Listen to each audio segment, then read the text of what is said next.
extended knowledge. And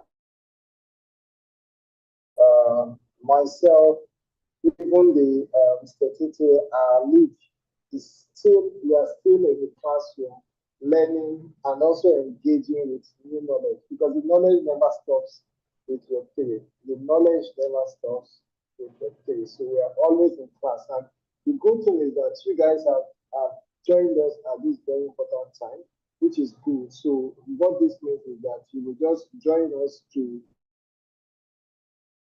go, more deeper and deeper into the space. There are a lot of classes that are going to be going on, and even on the Telegram group, you can also engage any of the facilitators, including myself, for us to now extend this knowledge gotten from this bootcamp, extend the knowledge onto that Telegram group. You can have like a mini session, mini discussion, else still get down to acquire more knowledge in this space. Thank you. Senior offer, and I'm just going to take in just continuation from where we stopped, in the last class, talking about looking at the holistic topic of decentralized finance and how it is revolutionizing finance in terms of creating digital value, representing real world assets. Real world assets means real world value or fiat, as the case may be. Like we've said from our previous classes, decentralized finance or DeFi is run on the blockchain, which is the distributed ledger technology. And I think I explained the distributed ledger technology from the nascent class we had, talking about how the ledgers are open across nodes, where transactions can easily be verified, and it is not controlled by any singular entity, and of course, governed by a certain protocol or a certain principle, proof of work or proof of stake, if you like. So these are the concepts that governs decentralized finance as it was. So today we're going to be looking at a more enhanced and the more concluding aspect of DeFi, which is talking about security in DeFi. Yes, because one could be tempted to know that any system that has this kind of vast, ubiquitous interaction, of course, it's prone to various hacking, and also security threats. So today we're going to look at some key concepts about understanding the security that governs the entire decentralized finance space. So security in DeFi, it's critical because, like I said, due to the nature and also the financial value that is involved, I'm sure we saw the value that was locked in some of those protocols I said in our last class. For example, a platform, a protocol like Cave, has over $13 billion worth of. That's a huge amount of finance, and it's people's money. But the protocol is used for lending and also for borrowing of crypto assets. We saw the amount of value that is locked in that protocol as well. So it gives you this clear understanding of, if you have this kind of value of assets in a particular platform, then there's a need for us to consider the security threat. And if us ourselves we decide to now say, we are building our own projects, we are things for that. What are the key areas or the key aspects that we must look out for in terms of understanding how we are going to secure and also build integrity and credibility in what we are building. The space is filled with people who do not have jobs, just to rob people of their assets, and also to make gains out of people's pockets, which is not actually the goal in which DeFi was actually set up for. The blockchain itself was actually set up to actually, there was a need, there was a gap in finance. If you understand the concept or the genesis of how the blockchain came to be, Sorry, it came Mr. from, Simon. yeah, yes. Hello, Mr. Simon. Sorry to cut you. Please, can you clear your audio a bit? I think some of the participants are having difficulty hearing you clearly. Oh, is it better now? Hello? Yes, a lot better. Yes, it is. Thank you. Sorry. Oh, Please go ahead. sorry about that. Oh, so if you understand some of the genesis of how the blockchain came to be, you will see that it was born out of a gap in the financial sector. It was born out of the fact that centralized systems fail. Centralized systems fail to deliver value in terms of people could not access their finance that was stored in the bank. So hence, in 2009, we had a global economic meltdown. The blockchain was now another sustainable solution that was going to help, the current financial situation. So, but again that once this technology came to be, a lot of people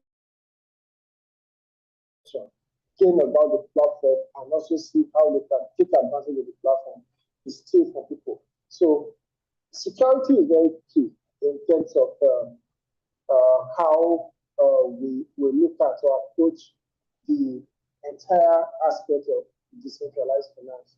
So one of the key security features to look at in decentralized finance is smart contract audit. The last time I spoke to you about the fact that the entire government principle, the entire governance of the blockchain or the decentralized finance is codes. It's just the codes. There are no human or any organizational interaction with the entire process of investing, lending, staking. It is just code. So you just have to trust the code. So smart contract audit is very key in terms of helping to, create security around decentralized finance. So there are key organizations that that have been tested to provide audit to smart contract. Audit to smart contract and decentralized finance project. We have companies like Consensus. We have companies like Certic. If you go on the crypto exchange listings, you will see that some of these huge and big auditing firms, smart contract audit companies, Certic, most especially Consensus. But that doesn't also mean that some of these projects are 100% genuine. There are still a lot of other security checks that need to be done, by yourself, like they say, do your own research. But smart contract audit is very important in the aspect of decentralized decentralized finance. So, again, what are the key areas or the key features, to look at in terms of looking at smart contract audit?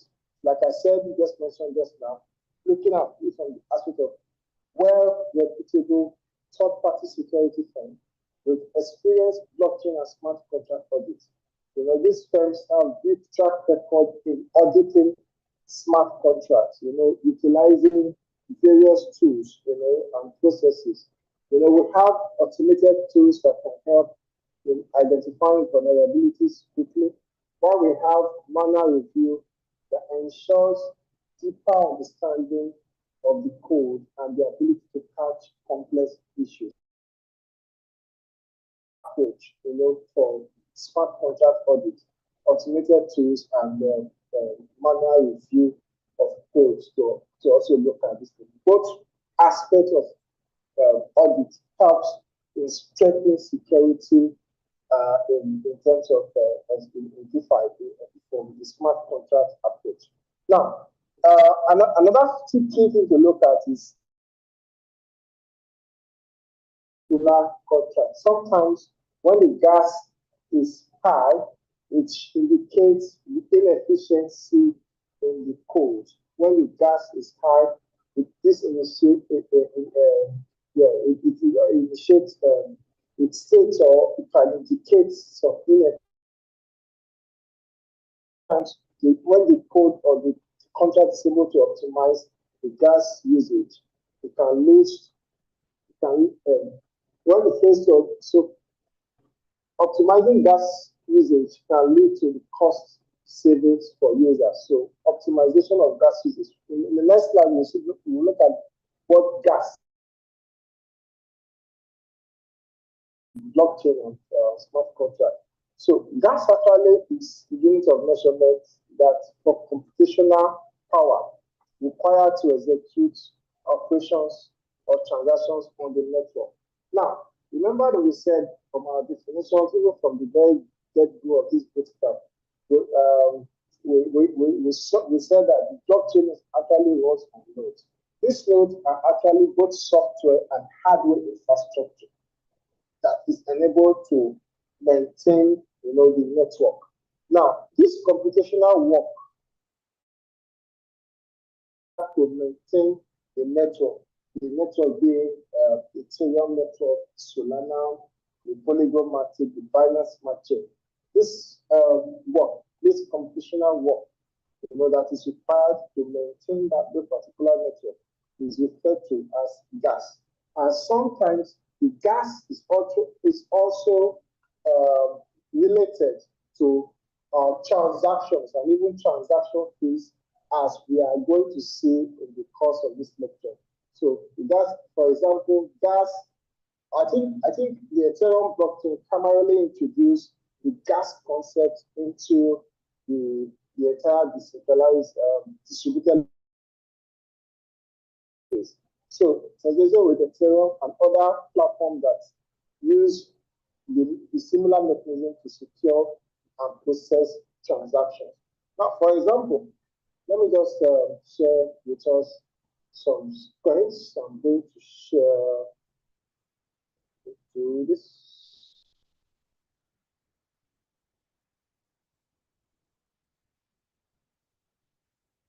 Sorry.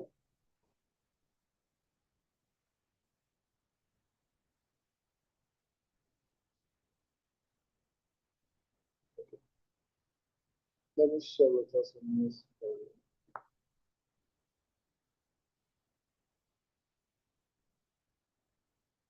Okay.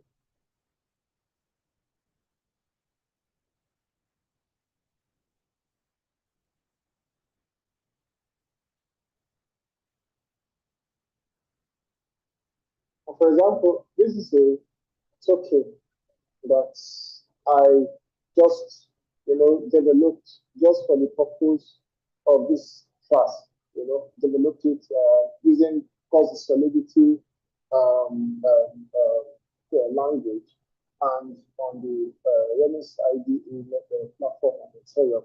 Now, for this particular token to be deployed on the Ethereum virtual machine, it requires the transaction fee as the gas fee.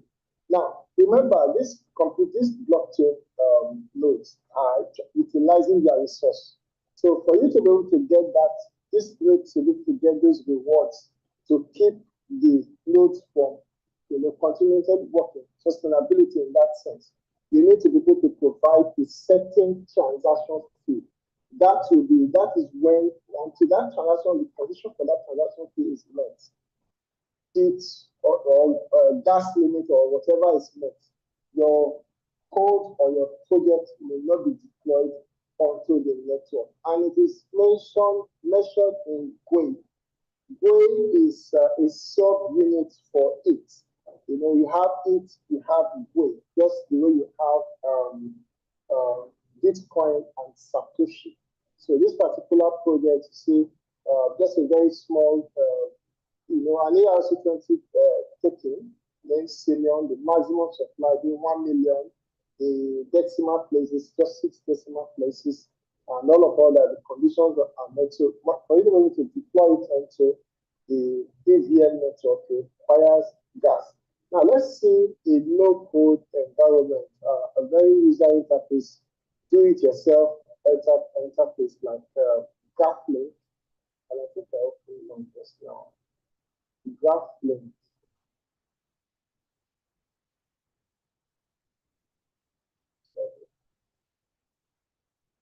Okay.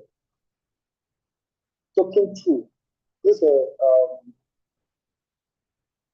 no-code environment. It's just like an interface, a free interface for you to be able to create your token and deploy on many of the network, Binance Smart Chain, or the Ethereum chain itself. So the first thing first is that you connect your wallet, your MetaMask wallet. So this is your MetaMask wallet. Connect your MetaMask wallet to the free or the do-it-yourself interface. Once you connect your MetaMask wallet, the platform is taken to bootcamp.com. Creating very easy to create an ERC token. Mind you, I'm just trying to explain the concept of gas here and transaction fees. So when you connect your wallet, either you connect your MetaMask wallet or your Trust wallet. So one thing you must have in this space, in the DeFi space, is you must have in handy your Web3 wallet, MetaMask, Trust wallet. Those ones come in handy. So I just call this Toots. The token name is Toots. Let's say the token name, let me call it Senior. The symbol, let me see, SS. Now, I create the initial supply. That's the supply that I want to distribute the token at, 21 million. Then 16, the decimals. The decimals is the last digit after the last main decimal point. How many digits do you want it to be? Some tokens have long decimal and so short, so that what it does is that it just approximates it into these 6 decimal places. Now, token configuration can burn, you can see enables token burning after initial creation to the free supply. Now, burning of token is actually a deflationary mechanism that most of these crypto projects use, so that they can actually reduce the supply and also increase the price, because these token projects, they run on the foundational concept of demand and supply. So can burn, can mint, enables additional token minting after initial coin creation. This can burn and mint. So I can also mint additional token after creation. Now, this particular platform, once I create token and deploys it on the network, it leaves this particular platform, and the token will now be live on the network, whether testnet or mainnet. So transaction fee, if activated, specify a portion of the token. So as soon as, for example, maybe the token is exchanged or swapped with any other token on any of the DeFi protocols. We saw the DeFi protocols the other day, Uniswap, PancakeSwap. These are swaps protocol that allows for swapping of tokens from one project and another project. You can also use token and login on this platform. So I expect that will go to a specified tax or fee. So if you want, for example, maybe there's a swap or there are other things you want to do with protocol, and you want to charge a particular fee, you click on this, you state the wallet that the fees will be going to. Then fee bond, the apply bond fee. So if you update the volume, you also state the wallet. So for this state, if I say this, then of course I must provide the wallet address where the transaction fees will be going to. And if I do this, I must create the bond fee transfer point. So change owner and documents, that's talking about the white paper and all of that I got on the token. And by the time I click on page token, I will see that this will not work because there is insufficient funds in my wallet. So you can see it's 0.00 matic is required, which also excludes gas fee. So these gas fees are what some of these blockchain protocol, even the EVM charges, to maintain that these transactions that are built on the network, to maintain the sustainability of the network, so that those transactions can be sustained on this blockchain.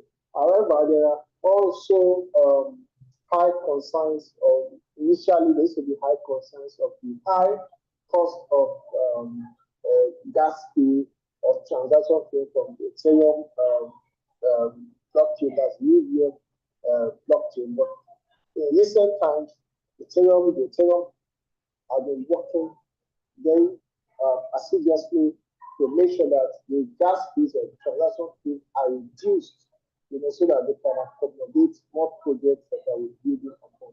So we saw that there were a lot of, because of that high transaction fee, a lot of sub projects came out of Ethereum. We're also seeing what we call layer 2 project, layer 2 blockchains coming out of Ethereum, just like Polygon Matic, just to reduce the high transaction gas fee. So let me just go back to my notes. Now, so gas is directly also tied to transaction fee. Users pay for computational resources, that's the gas, needed to execute their transactions for smart contracts. High complexity or resource incentive operations require more gas and subsequently or consequently higher fees.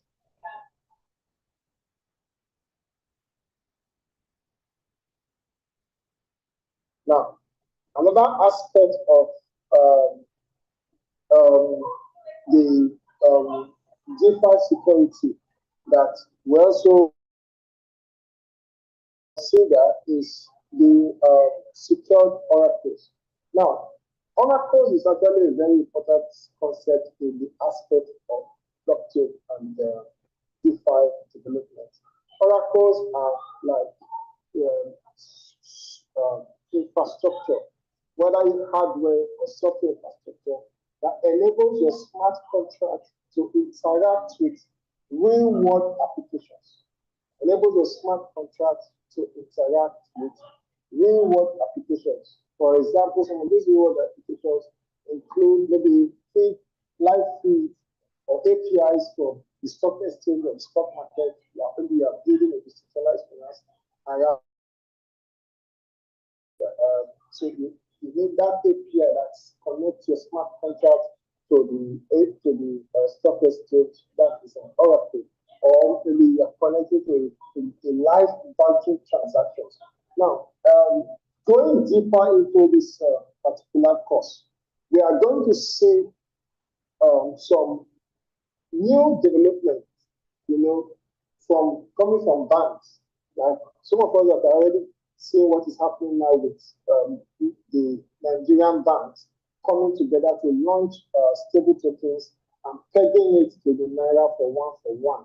We are going to be saying there are interface between what transactions that is happening to the banks and transactions that is going to be happening with the blockchain using that token, which I think is CNGC or something like that. So CNGN. So that particular token. So oracles are what create that live feed of what's happening in the real world or real world context with the smart contract. So one of the ways that those oracles must actually be secured, because if they are not secured, they can cause some integrity issues with the DeFi platform or the smart contracts that governs the DeFi platform. So I stated here, I say use reputable oracles and implement security measures to prevent manipulation of data feed. There are a lot of manipulation that is happening or that will be happening in the blockchain and crypto space in the coming weeks and even in the coming months, because when True Run comes into the space like this, there's this fear of missing out, and there's this there are going to be massive crypto scam projects that will result from a lot of manipulation just to make people fall victims and rip them of their monies. So, oracles in this context of blockchain, I explained before, and decentralized system refer to entities or mechanisms that provide external information or data to smart contracts. So we have various types of oracles. We have the software oracles that fetch data from the internet or any other software. We have hardware oracles that interface with real-world hardware devices. Consensus oracles that aggregate data from multiple sources to provide more reliable outcome. Manual oracles that involve human input to verify certain information. These hardware oracles involve Internet of Things, for example, that's IoT, another for that. And we have software oracles that's all software oracles. Examples are APIs, for example, that interact with, APIs that interact with smart contracts. Now, finally, or in conclusion to DeFi classes, a DeFi class, we're looking at the future trends of DeFi, what we're going to be seeing coming up in DeFi. One of the interesting trends that we're going to be experiencing in the space of DeFi is the scaling solution. There are two scaling solutions that mitigates Ethereum scalability challenges. Now, if you've been in the space or if you are new to the space, one of the things that a lot of people are talking about, although it is reduced now because I know that the Ethereum network is doing quite a huge amount of work to ensure that they mitigate some of these challenges. Challenges, like I mentioned earlier in the class, the transactional or gas fee, the high gas fee. Of course, we saw that the moving from proof of work to proof of stake, that's the merge, and so just to mitigate against these challenges, we are going to be seeing a lot of layer 2 scaling solution, and I think the ZK zero knowledge EVM is part of the solutions again to enable that to mitigate some of the earlier challenges, scalability challenges that have been experienced by Ethereum. Now, the impact includes reduced transaction fee, increased throughput, staff efficiency, and improved overall user experience. Now, there are projects that are built on Ethereum that are still very reliable, and it is of common balance within the blockchain space that projects that are built on the BSC, that the Binance Smart Chain, is actually high susceptible to scam than those that are built on the ERC platform. So these are some common discussions that are going on in the blockchain space. Cross-chain compatibility, that's of course one of the growing concerns that we see within the blockchain space. And I know that there are a lot of projects, and I saw that we had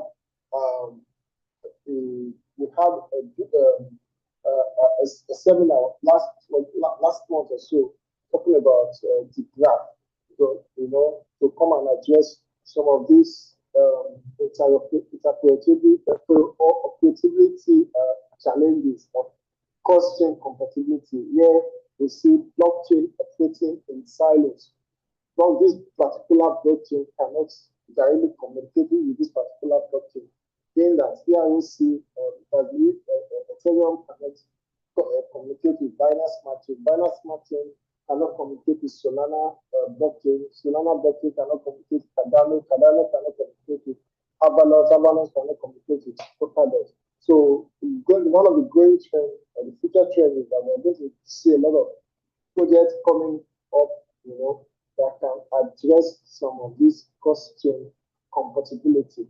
So the impact is that it's going to enhance flexibility for users and a more interconnected DeFi ecosystem. An ecosystem that is built. Just imagine you have a GT account. You can only send money to a GT account. It's not.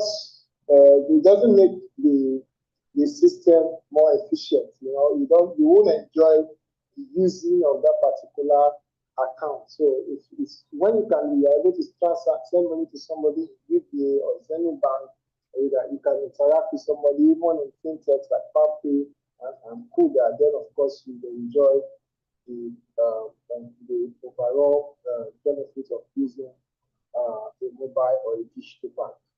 Now, decentralized identity and compliance. So the trend is integration of decentralized identity solutions and compliance features.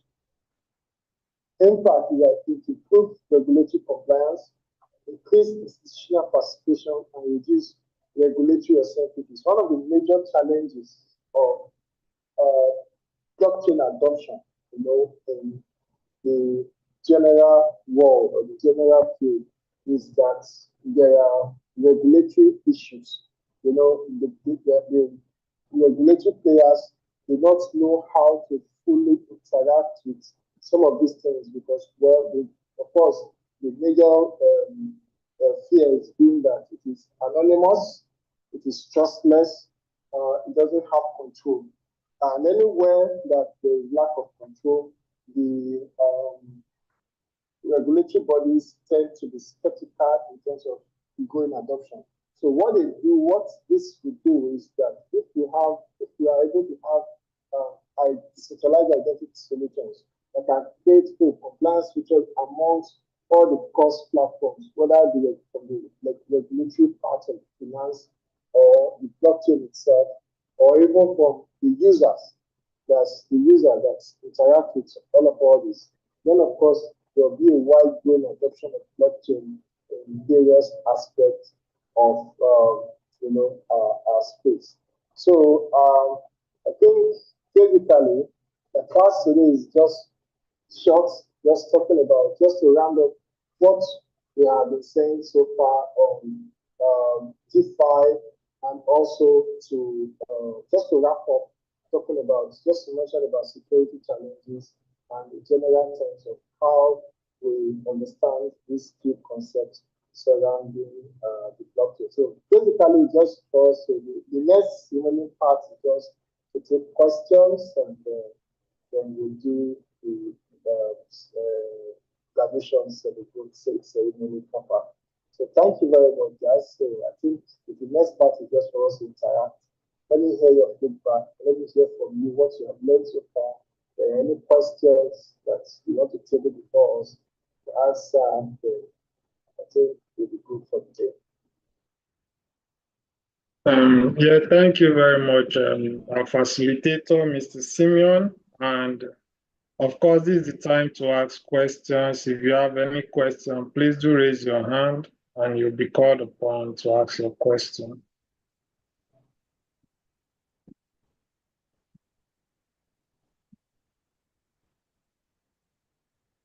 Yes, Mr. Sheon. Yes, good evening, everyone. Good evening. Yes, my name is Sho. So I have a few questions actually. It's been bothering my mind for a while. Just two questions, just to save time because of others who may want to ask questions. The first one is about the immutability nature of the blockchain network. Considering the fact that data once entered and then it joins an existing chain on the network cannot be altered or changed, and then you provide a solution which is zero knowledge. I think I had that in your explanation the other time, and then I had it initially some few lessons back as well. But I don't know if there's a way you can explain that better, for us to really understand how that can help to, because for instance, take for instance if you are maybe for instance a banking system where you enter customers' data on the network, and then as time goes by, there's need to change maybe a customer's I don't know, since there won't be KYC anyway, maybe there's no need to know the customer's age and all that, but I don't know how that can help in the banking sector. That's one. Then secondly, about the you talked about the cross-chain compatibility. That's one of the future trends actually in the blockchain. You talked about layer two scaling solution, and then you talked about cross-chain compatibility. What do you suggest is the solution to that? I just want to hear your opinion on it. Thank you. So I'm going to answer this. Thanks for asking. It's like a broader question. I will answer then just provide facts. Then I think Ethereum, Ethereum and my boss Enoch also going to provide answers to the question. So the first question we asked was concerning immutability and talking about banks and the interactivity of banks in the blockchain. Oh, I think one of the during our own close circle, we're talking about how we're going to provide or involve traditional financial institutions in what we are doing, and of course, we're also developing solutions to see how we can actually embrace them into what we are.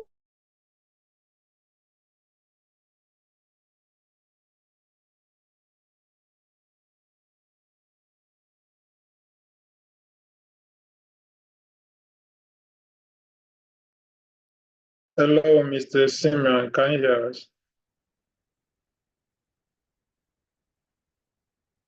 Okay, Mr. Simeon, just to add to what Mr. Simeon said, Rosina, check and see your hand. You go next. Just to add to what Mr. Simeon said about the immutability you talked about, and I hear you mention zero knowledge and data and all of that. Yes, first and foremost, for like a traditional banking institution that has to do, or they actually have a lot of user data that are not supposed to be public, right? So what they do most, all centralized banking institutions, they utilize the private blockchains. Like in the case of Nigeria, for instance, when the central bank introduced eNaira, that was built on a private blockchain, Hyperledger, right? Even right now, there's another stable coin, CNGN, Nigeria is currently working on. It's been approved. I think that would be the first stable coin to be built on the public blockchain. The earlier one was built on the private blockchain. So in that way, user information is preserved, user data is preserved. But also there's the concept of zero knowledge, which allows, zero knowledge is a concept that utilizes polynomials, mathematical formulas to verify something, even if you don't know what that thing is, right? But you can verify that that thing is valid. So that's it's a complex concept, smart contract, of course. You can also utilize zero knowledge where you don't have to provide the data, but the data can be verified. So that's another way that that could work. I think that's for the first question. Then for the second question, please, can you remind me the second question? Sean, I think it's Mr. Sean that has that question. Yes, it's about the challenge of cross-chain compatibility on the blockchain network presently. Like because it gave an example like a GT customer can only transfer to GT account and not to another bank. Yeah, so I think it's the same thing that's applicable, on the blockchain network where you can only transfer to, within ETH, Earth network, or within Binance, for instance, that you cannot move outside the network. So I now ask him if whatever he has to suggest as a solution to that, if any. Okay. Actually, there are protocols that have built solutions around that. There's a protocol like Chainlink. Chainlink actually allows for interoperability of blockchains. It's been around for a while. So actually, and also there are also other protocols that are developing, are researching also to actually solve that problem. But for solving interoperability issues, you can utilize a protocol like Chainlink, and then you can actually do that on-chain. I hope we answered your question. Yes, sir. Thank you. I All appreciate it. right. All right. So we can take Osinachi. Your hand is up. Okay, thank you, sir. So my question is regarding the gas stuff we talked about. There was of the idea that when a gas is high, the cost of transaction or the rest things is high. There's a vulnerability available for the smart contract. So I really want to understand how high cost of gas will become vulnerable and be used, exploited by hackers or whosoever. Okay, basically, first, I don't think that's what he said. I'm not sure you heard that right, because the gas price actually has no vulnerability on the logic of the smart contract. But then you can have higher gas prices when the network traffic is high. Like if you have at a particular point too many transactions, and you know that these transactions are being validated by miners or validators, right? So if you have too many transactions in the pool where it has to be verified and all of that, now that would actually increase the cost of gas at that period in time. So once the network frees up a bit, the gas of price automatically lowers a bit also. So generally, gas is the amount you pay for work to be done. Like if you are deploying a smart contract, you have to pay this way. This is how the miners, people, the validators that actually add these transactions to the on chain, that's how they get rewards, right? So they are rewarded from that gas fee. So you pay a gas fee to actually get your smart contract or your function you're trying to call. If you are trying to change the state of the blockchain, right? So you pay gas fee for all of that. So this gas fee is actually a reward token for the miners or validators that are actually doing the work of adding your transaction on chain. I hope I answered your question. Yeah. So what I understand from what you just said right now is the vulnerability is only logical in that sense, which means it just has to do with cost of how much and what somebody is transferring and the traffic No, attached to it, not leading to basically the vulnerability exploit. lies only on the logic of the smart contract. So remember we said the smart contract is written by humans, right? So you have to think of all scenarios because of the immutable nature of smart contracts. So you always have to think of all scenarios. That's why it's advisable that after writing your code, as a developer, you want to push to production, you have to audit that code, right? So there are smart contract auditors who specialize in mitigating vulnerabilities in smart contracts. So you give your code to a platform that does that, and they audit your smart contract. They tell you the possible vulnerabilities that they have seen or they have observed. So, and also vulnerabilities have what they call severity, like abuse severity, where sometimes a vulnerability could be a high risk vulnerability or sometimes a low risk vulnerability, but mostly vulnerabilities that will cause loss of funds are always high risk. So, also outside loss of funds, there are other vulnerabilities like someone forcing your smart contract to behave in a way that it was not intended to. So that's also a vulnerability, even if funds are not lost. So that for that. I hope I made more sense to you. We'll take white so that we can have Osinachi, I hope that was okay. Yes, thank you, sir. All right, so Mr. Nicholas, go ahead.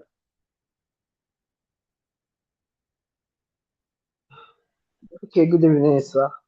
I want to Yeah. ask whether bridging of networks, as in bridging of networks, is that a means of interoperability? As in, I want to understand whether it is because you mentioned chain link and what they do. So I want to know whether bridging of these networks is it also a means of interoperability? Thank you, sir. Okay, yeah. Well, that is a bit technical because when you say bridging or a bridge in blockchain, you actually mean that I can take my Ethereum and then bridge it and then get Bitcoin.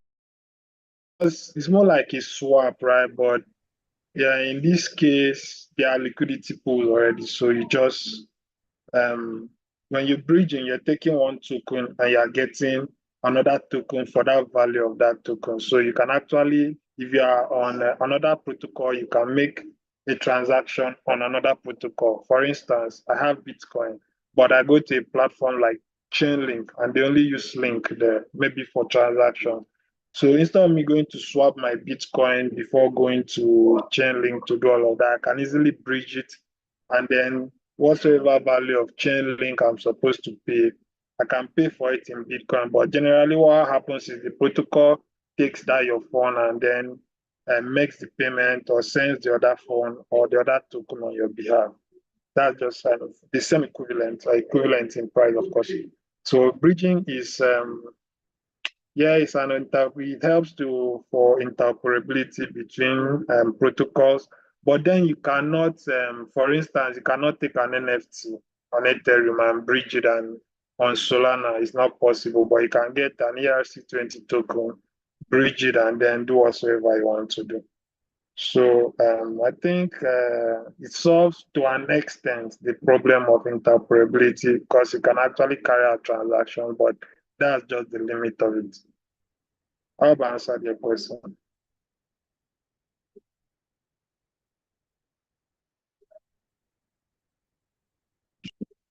Um, okay. Does any other person have any other questions? Then we'll take some information. Does any other person have a question? Can you guys hear me?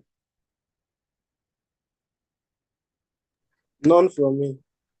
Okay, awesome. So once again, Ethereum Nigeria thanks you for your consistent participation for the period of this bootcamp. Of course, your consistency paid off. Of course, I'm sure all of us are a lot more equipped on the blockchain concepts and knowledge more than when we started. So moving forward, yeah, precious, yeah.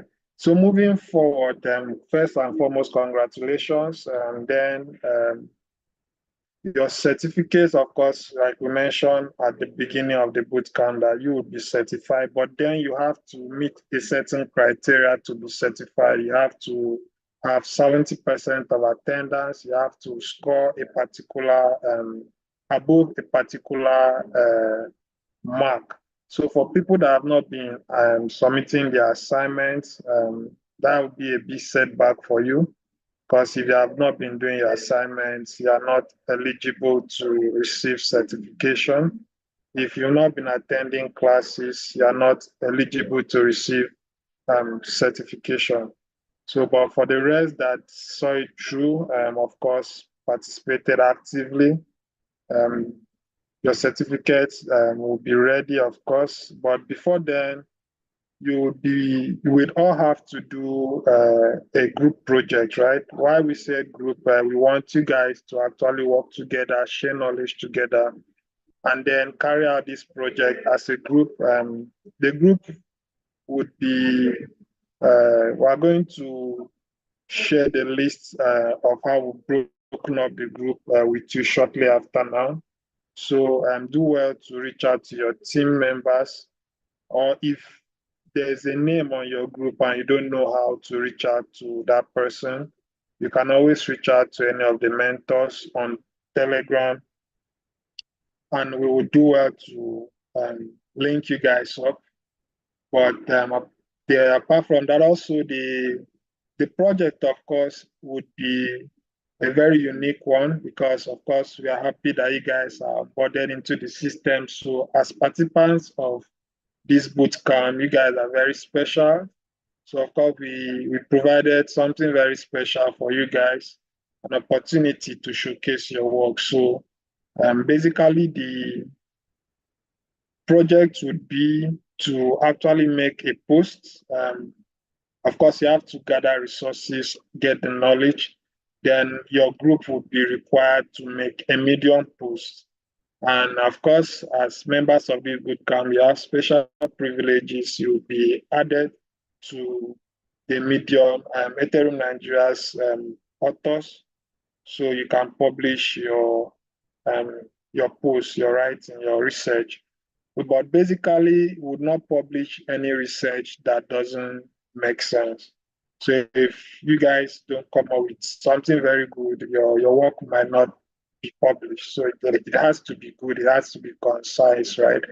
So the best of the best posts would be published on the Ethereum page on Medium. Of course, the credit will be given to you guys because you'd appear there as the authors of that work. And of course, you can always refer people to that. You can use that to boost your career path on the blockchain space. Then after submitting your project, and of course you are scored for it, our closing ceremony, I'll come to you, Precious. Our closing ceremony is on Friday. This Friday, right? So participation is mandatory so that you can be certified, you can receive your certificate. You must attend the closing ceremony to be eligible to even receive that certificate, right? So basically all other informations will be shared on the Telegram group and of course on the classroom. And of course, Precious, you're asking if it will be on the blockchain. Yes, initially we had plans to have on-chain certificates, which of course we will still have, but we had technical one or two that was still fixing. And once that is done, of course, we have your details. We'll share the link to you guys to mint your certificate on-chain. It will be a proof of attendance, pattern participation certificate, of course, but you can mint it to your wallet on-chain. So for the rest of the week, you have up to Thursday 6 p.m. All projects must be submitted before Thursday 6 p.m. That's the deadline. So do well to gather your teammates, do your research, your due research, come up with a proper and concise post. You are free to add graphics, images to make it more attractive if you want to. It, of course, increases the chances of your post being published on our Medium page. So after this class, later this evening, the list of team members would be shared with us so we can know our team members and try to reach out to our team member. Okay, basically what we'll do is we'll add your team member and their emails, right? So you guys can communicate through your emails. Remember, emails are our primary means of communication. So you guys can reach out to each other through emails and get in touch. And also as members of the Ethereum Nigeria community, we strongly advise us to onboard on our Discord channel. The link was shared in the group, to be shared again in the group. Please kindly onboard. For those that don't know how to use Discord, don't worry.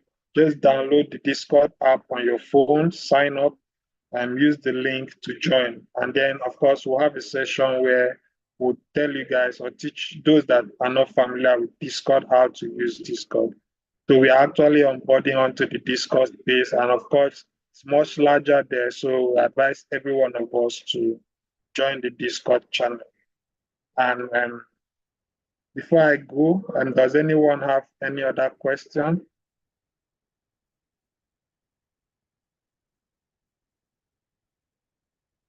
So I have one. Regarding what was the basis of the thing? How would what will it be covering? Is it relating to our whole training or specifically to is like we can talk about the security, debt security or smart contract? I really want to understand what the post is all about. Okay, basically we did 4 weeks together, right? So we have 4 teams. So each team would actually come up with a research not the research, because we taught you guys, right? So you guys go back to your materials, or you can also do a little bit more research for each of the weeks from the blockchain 101, smart contracts, decentralized applications, decentralized finance. So those are 4 topics. So each person will find his or herself in a particular group that has a particular topic. And that's what you guys are going to make your publication about, your research. That's what it's going to be about. If you fall in the blockchain group, of course, your research or your publication will have to do with blockchain. And if it's smart contract, it will have to do with smart contract. Everything that you know about smart contracts, try to put it in the publication and then come up with a good write-up so that your publication would actually see the light of day to be published for a wider audience. I hope I answered your question. Does any other person have any question?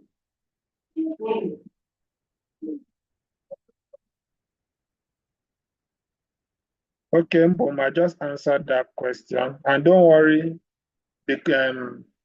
each group, of course, you'll be given specifications on how to go about it. So on the list, you see your tasks and how to go about it. Okay, like I mentioned, you are submitting this is a live project, right? So you're not submitting on the classroom. What you are going to do is after doing your project, of course, doing gathering your resources and research, what you do is you make a post, a Medium post, a concise Medium post about your research and your team members. Every team member would be an author in that on that post. So, but if your post is flawed, it will not be posted or it will not be published on Ethereum. So, but your post must be concise, like I mentioned. If it's flawed, it will not be published on the Ethereum page.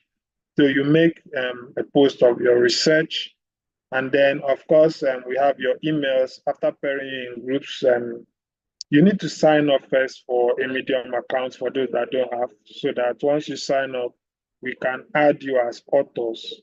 So from there, you can have access to write a post that will be published on our Medium page.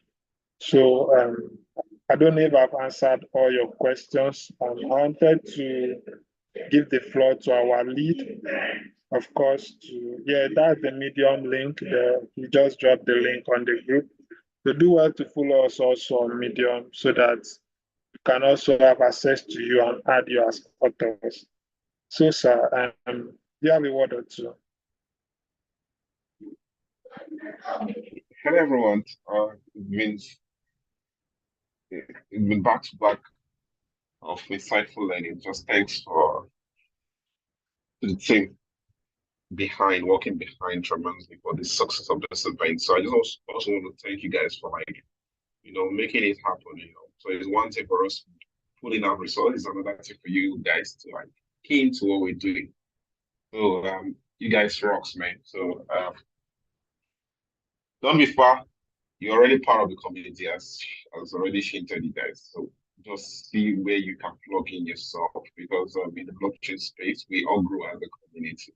So please note that. So you don't need to be to work as a team, you learn opportunities and stuff like that. So let's come together, let's grow the ecosystem. I can't wait for the closing ceremony. So did we announce, okay, regarding the quiz, the graph quiz, did you say anything about that? Okay, no, not yet. I was waiting for you there. Okay, you just come around. Okay, guys, not so much. You guys have done excellently well. So it's not easy, with so many. I think I recall precious challenges and all that, but still, she's still here. So that's the spirit. So we've been able to open you guys eyes to so many stuff. So for some of you who will be going to security, who will be going to smart control, who will be going to writing and stuff like that. There's a whole lot of opportunities. So what we want to do is we have we're already planning for like East Lagos. We're already planning for our events in Abuja, Port Harcourt, Anambra, across. So if you are in any place you want us to come, just reach out to us and let's see what we can do together. So having a couple of these events, and this event uh, will be will be opening with the hackathon. So that's where you guys show, express yourself.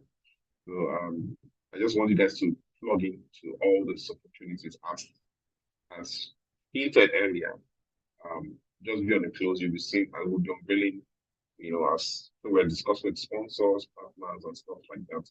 And then you guys will be forced to get in. We're already having a WhatsApp channel. Hope you guys are in.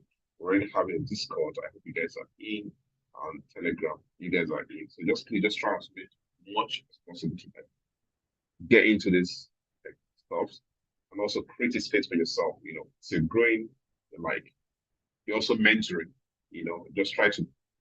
I don't see you guys as beginners now. I see you guys as colleagues in the field. So don't dull yourself. Just take up stuff and start building up. Let me just tell you now, we are all growing, we are all learning things every day.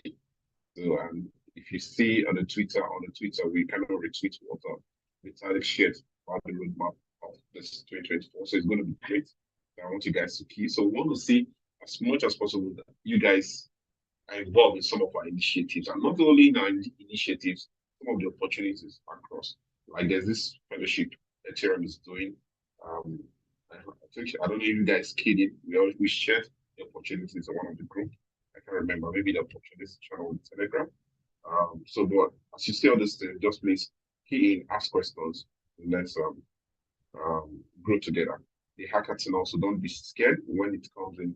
If you're a developer, please key in. If you're not, you could just join us a team and then you get going. So some of what's helping me is I also key into so many hackathons, learn, connect. And I also lead the Fi Connect space as well. It was through the hackathon that I just got into the space. So some of these partners we bring in, I just want you guys to set yourself strategically because they need ambassadors, they need people to grow the communities. And who do we recommend? You guys are the first to be recommended. So, and we all know that the ecosystem is volatile. So we need you guys to help us promote the ecosystem. We need the ecosystem to succeed. So we don't want scammers to override us, but rather we want more soldiers of us, to override all. So a whole lot. We're ready. Thanks to please let's clap for our CTO, etc. You guys, you can see this. Him and some others in the back behind and doing a whole lot. So let's just appreciate him. Your appreciate goes a long way. So let's continue on this. You all get information through him as regards to the closing session. It's going to be a wonderful time. So please make out time. We're trying to get a partner to see how it's kind of like a continuation. So for some of you who will be keen to the partners, products, protocols, so we just want you guys to because we're trying to organize a masterclass on that. But I wouldn't want to unveil it until we finalize stuff. But let's just keen, and I really love the classroom. I love your set. Yeah, the Discord as well. So you guys are the first set to be in the Discord. But one thing in this space is you just have to be, tuned with Telegram and Discord. So it helps you in the global aspect as well. So even join the global Ethereum ecosystems, the Ethereum system. So Discord is also good as well. So just be on safe, just be safe as well in all these channels as well. Thanks so much. Let me just leave it up for us. Thank you very much, sir. Please let's appreciate our lead. He made all of this possible. Nicholas, the link will be shared on the Telegram group. So let's appreciate our CTO our lead at Ethereum Nigeria. He made all of this very, very possible. Yeah, without him, we won't be here today. So thank you very much, sir. And yes, for the graph quiz, yeah, for those that attended the virtual Port Harcourt workshop, remember the graph representative, he said he had prizes to give out, but he wanted a separate section only for people that attended that workshop. And of course, we did email you guys. I'm waiting for you guys to join the Discord channel. If you received an email, please join the Discord channel, and then you'll be added to the graph channel, where of course you have your quiz and your bounty will be given to you there. So please do well to join the Discord channel. Also, yeah, that's for that. Then I have a list of people that actually are eligible, but I don't know what I need to confirm. So please, if any of this name is your name, if any of this name is your name and you're on this call, please, after this call, reach out to me on Telegram so that we can sort your name. CXNFT, Coach Dean, CMI TV. We don't know your real names, but you didn't fill your real names. We only have. That's Mr. Shehu, I'm the one. Sorry. But just please, if you hear your name, just reach out to me. I'm sure. I think I should just copy these names.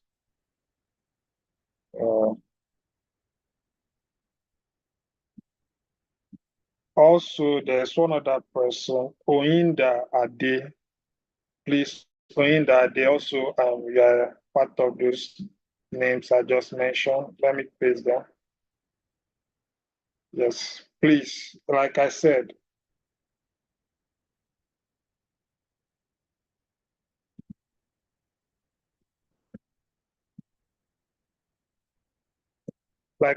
please, I wouldn't pick your names immediately. So what you do, if your name is CXNFT, reach out to Itete Talk on Telegram with CXNFT, then your real name, so that we can actually source your data from our database. If your name is Coach Dean, do the same. On Telegram, just write Coach Dean, then your real name under it. Same for CMI TV. And Oyinda, please do the same also, but with the name you use in registering, because that's the source of our database, right? So the name you used in registering, please use that name so that we can verify you. And once again, guys, thank you very much. For those asking for the Telegram group, just a minute, let me try to get that.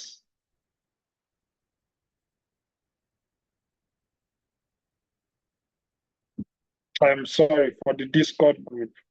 Those asking for the Discord group, let me just try to get that.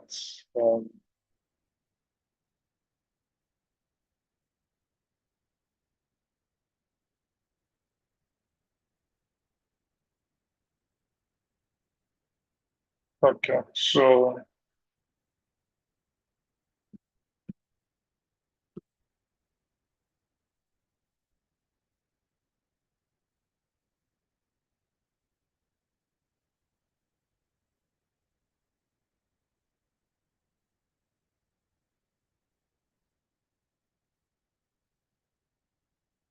without the Discord group, guys, can join the Discord using this link.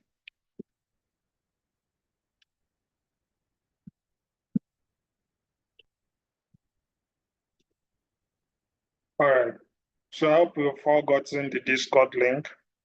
We've seen it, right? Yes, I've seen it.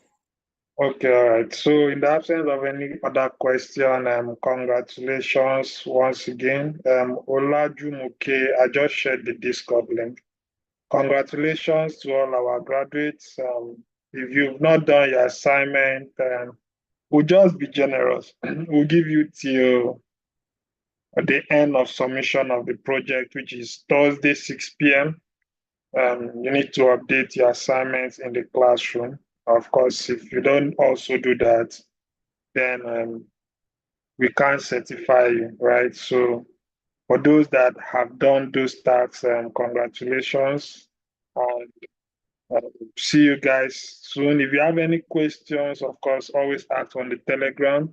The list for the project, of course, at the end of today, we should have access to it. So thank you once again, and do have a wonderful evening. It was an amazing time with you guys. Thank you.